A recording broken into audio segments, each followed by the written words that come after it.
ties our world together. Hello, I am Ruuna Starbright, the fallen star from the constellation Aries. I am 100% wholesome and say so and educational. So today I will be talking in depth about the Omegaverse. This is based on my personal experience reading literature, so take this as simply my little brainrot yap that touches the tip of the Omegaverse iceberg and maybe the tip of something else. Now, have you heard of the term submissive and breedable? Well, if you have, that may just be your first step into understanding the Omegaverse. Omegaverse, also known as ABO, is also an abbreviation for Alpha, Beta, and Omega, and is oftentimes seen as a subgenre of speculative erotic fiction. Speculative fiction, by the way, is an umbrella term for genres that explore what-if scenarios, so think of fantastical, supernatural, futuristic, or other imaginative worlds. But back to Omegaverse. Do you know of that meme that there are two wolves inside of you? Well, in the Omegaverse, there are two genders inside of you. There is your primary gender, which is female, male, etc., etc. And then there is your secondary gender, which is the focus of Omegaverse. In most literature, secondary genders develop during puberty. These secondary genders are most often alphas, betas, and omegas. And I have a personal favorite secondary gender that sometimes shows up in my books. That is enigmas. We will talk about enigmas at the end of the video, alongside the trope subversions in Omegaverse. So look forward to that and enjoy the ride.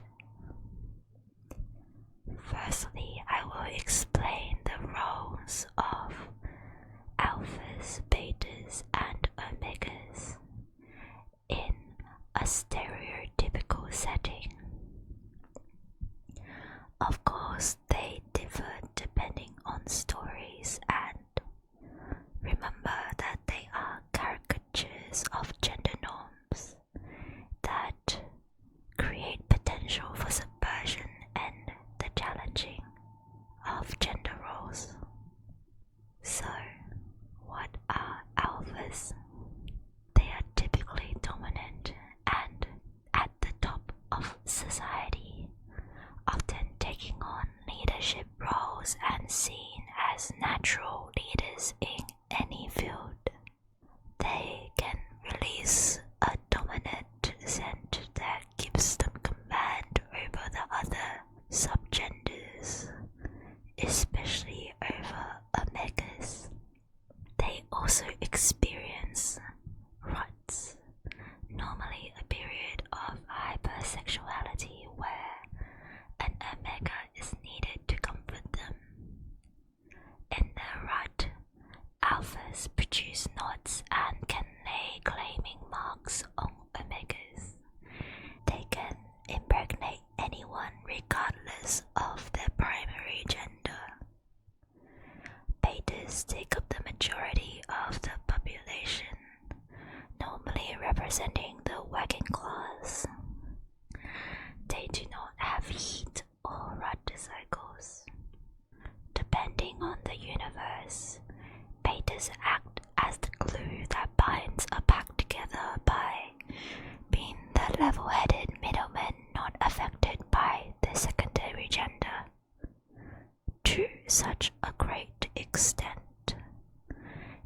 also just be a background for alphas and omegas in worlds without packs. However, betas also offer room to explore non-traditional Omegaverse gender dynamics in Trope subversions. Finally, Omegas are submissive and breedable. They are often the smallest portion of the population and instinctively submissive towards alphas.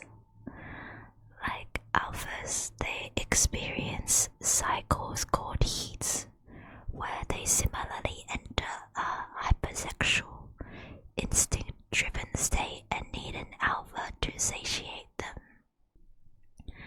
To manage their heats, omegas can take heat suppressant, which is a medicine that allows them control over their cycle. In the majority of universes, all omegas are breedable. How do male omegas carry and give birth, you may ask? Well, it depends on the world. I am sure someone out there has made graphic charts about the anatomy needed for male omegas to give birth, and I have talked about this during a stream before. I think for that discussion, we decided on something close to a chicken's cloaca. Honestly, I don't know too much about the pregnancy process of male omegas. I don't read much MPreg, and I am more in the sphere of appreciating the breeding process myself. MPreg aside, in some universes, only female omegas are fertile, while male omegas are such a small portion of the society, they are seen as rare and thereby precious. So, the hierarchy of the typical Omegaverse usually presents itself as alphas at the top of the pyramid, betas taking the majority of the middle, and omegas finding themselves at the bottom of the spectrum. This, of course, is variable to change and may not play a huge role in the story, depending on what theme the writer focuses on. Along this train of thought about hierarchy, in some worlds, alphas, betas, and omegas may form packs. There is the birth pack that one is born into, and then there is the pack one chooses to build a relationship with. Not all relationships in the pack may be romantic in nature, though. Personally, I love packs where their romantic relationship charts look like a giant spiderweb. In other worlds, packs do not exist at all. Omegaverse is a broad genre, so everything is up to the author. I would tell you what my favorite tropes are, but then this video may get taken down. Also, some of the things I mentioned about Omegaverse, like dominance and breedability, are also commonly seen in genres like Dom Sub or MPreg.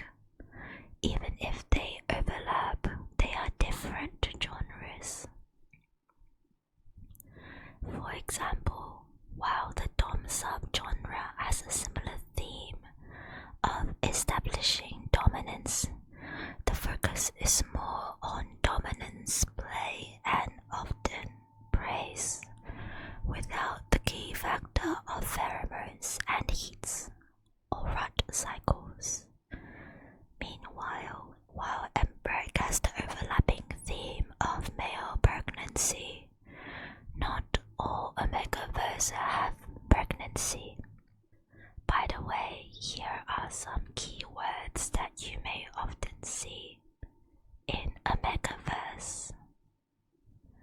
first word is pheromones. Think of them like the fancier, naturally produced version of gendered perfumes. It is the scent that most often alphas and omegas release that depict their personality, emotions, and state of being. For example, horny. And pheromones can also be used in establishing dominance. These pheromones come from scent glands in the necks and can affect the people around them, such as inducing fear or comfort or arousal. So sometimes alphas and omegas use stickers called scent patches on their necks to hide their scent. Betas may also have scents, but they are often more mellow. There are also worlds where betas cannot smell scents and are therefore unaffected. The next word is scent glands. Scent glands also function as mating glands. This is where if an alpha were to bite into the mating gland of an omega, they would create a mating bond, which you can think of as a chemical marriage.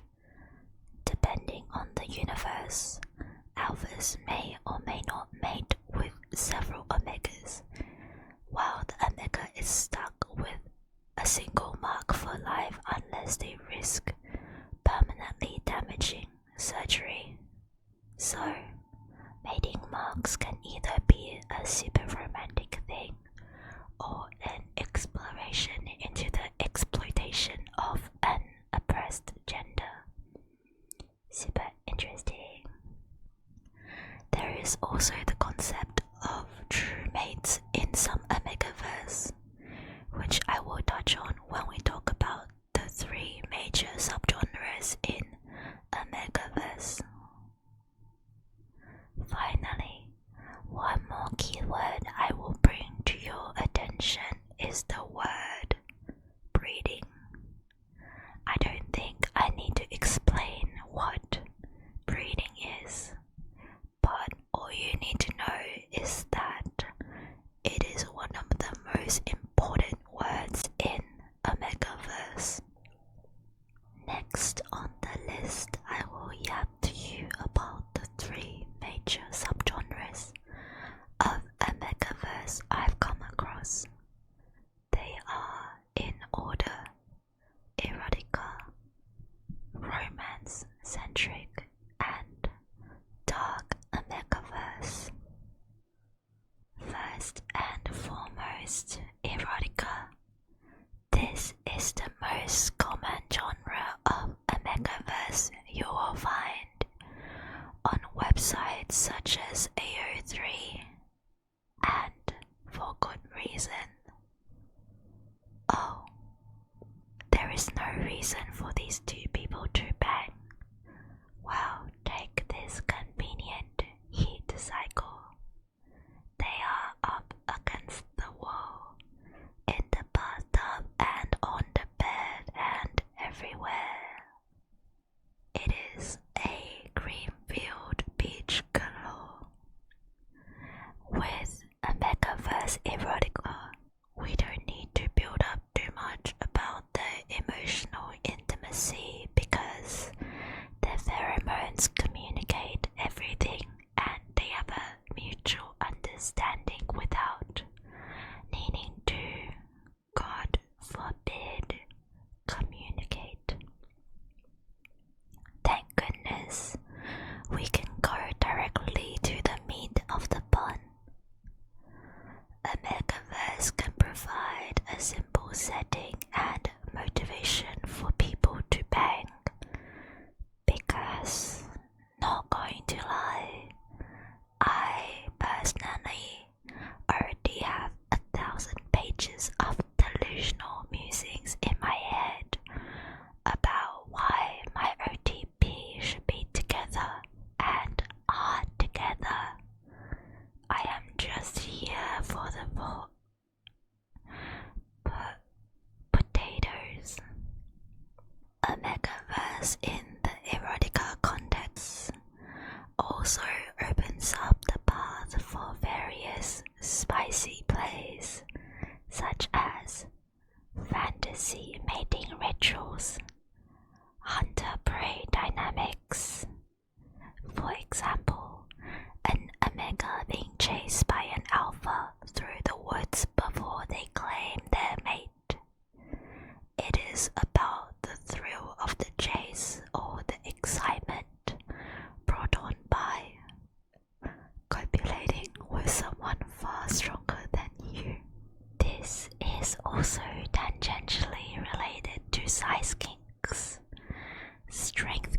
spicy plays also involve biting, marking, and breeding.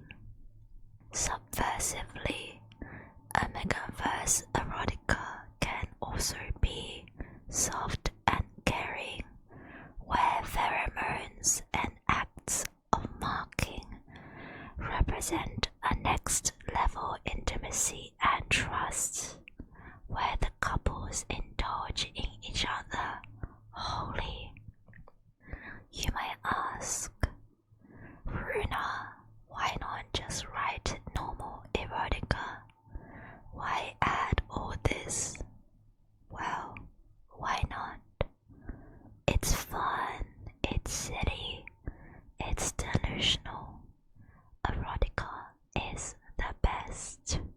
Also, I won't touch on this too much because I am just a little star making a little silly video, but it can be argued that since the focus of Omegaverse is mainly on fictional secondary genders, writers and readers use Omegaverse as a space of exploration for intimacy and desire without needing to tap into factors that may relate to real-world gender roles or gender issues.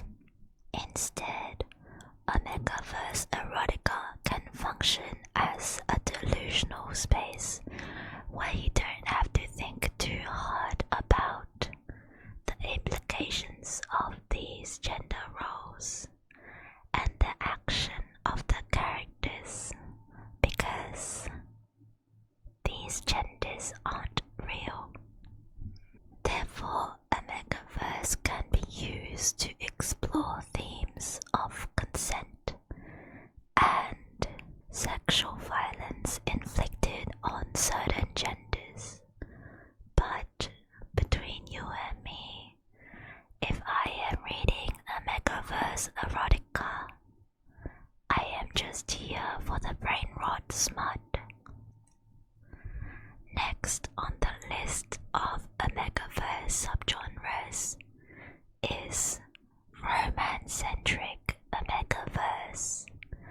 In this subgenre, the ABO trope is simply for pushing along a story, but it is not the main focus. For example, a workplace Omegaverse AU uses the dynamics of Omegaverse to push the two love interests together or create scenarios to bring them closer. But Omegaverse is not the main focus, their romance is. Speaking of romance-centric Omegaverse, this is where the concept of true mates come in. True mates is tangentially related to the concept of soulmates, and true mates are biologically 100% compatible and usually form an immediate attraction to each other. Take this as the soulmate or love at first sight / scent in the Omegaverse. Personally, I believe in the concept of true mates. I mean, how else could you explain my undying love for Gaia Alberich from Genshin Impact? We are true mates for life. Finally, the last subgenre that I will mention today about the Omegaverse is what's often called the dark Omegaverse. This is where looming problems of real life is explored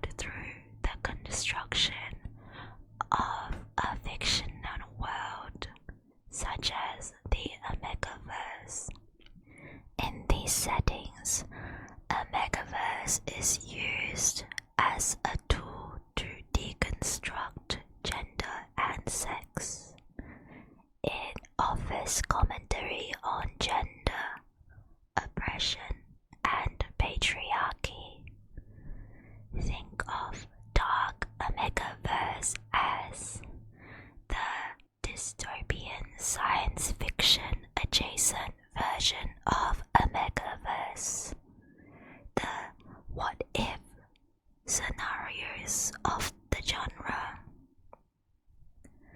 Most frequently in these Omegaverses, Omegas live in oppressively gendered societies where they often are not allowed to work, are kept as a trophy, and bound by their heat cycles without proper access to medication that can manage their heats.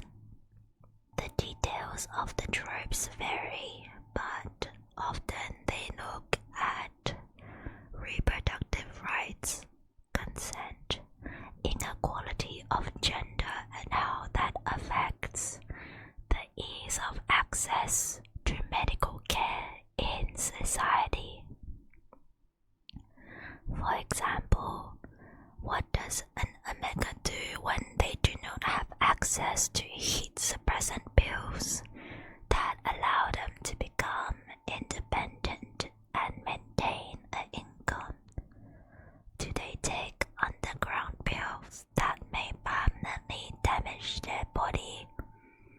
Do they mutilate themselves and remove their scent glands for a potentially better future? Or do they give up? Do they fight back? How can they fight back? How much autonomy over their body does an Omega have during their heats? And what does that mean for intercourse during that time? By recreating these issues about gender inequality, reproductive rights, consent, and medical care access in the fictional Omegaverse, Dark Omegaverse genres can work to highlight real-world problems that merit attention and change. So, yes, Omegaverse can be written in ways ranging from shameless brainrot smut to the sweetest romance to darker dystopian explorations about gender and oppression. I bet you weren't expecting that when you clicked into my silly stream about an anime girl yapping to you on ABO. I will thank you for today and wrap up my very educational, super wholesome Omegaverse yap by talking a little bit about trope subversions in Omegaverse. I won't talk about all of them, but point out a few.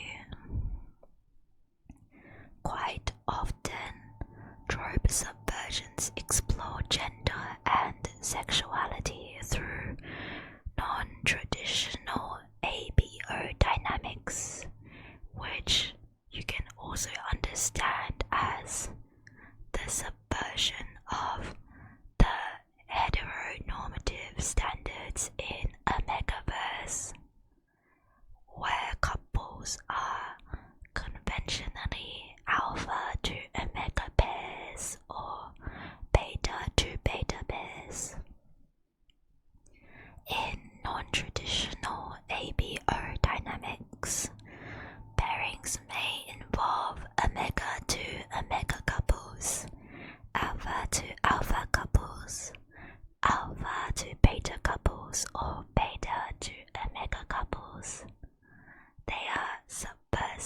since typically the secondary gender of the couple are seen as not being able to provide what the other person needs.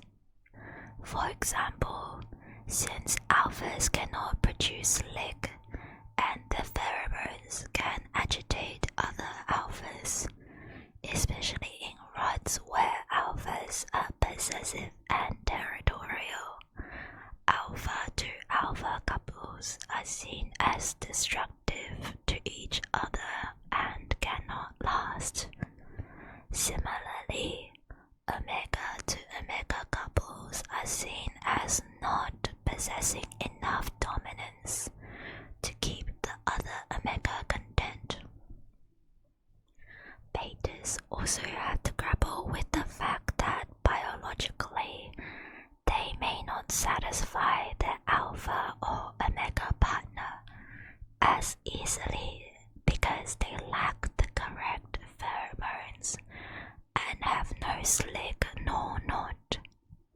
How the couple overcomes the lacking acceptance for their secondary gender pairings and how they overcome the difficulties presented by the physical aspects of intimacy can therefore become exploration on queerness and how love may triumph gender. This particular trope subversion also explores concepts of love, loyalty, and trust, since typically only alphas and omega couples can create permanent mating marks. Non-traditional couples have to grapple with the fact that they can never have a bonding mark. Of course, in some romances, the magical power of the bond becomes so strong that the mating mark does take. Hopefully, this occurs after a 5 to 7 day marathon of hugging each other non-stop, both horizontally and vertically.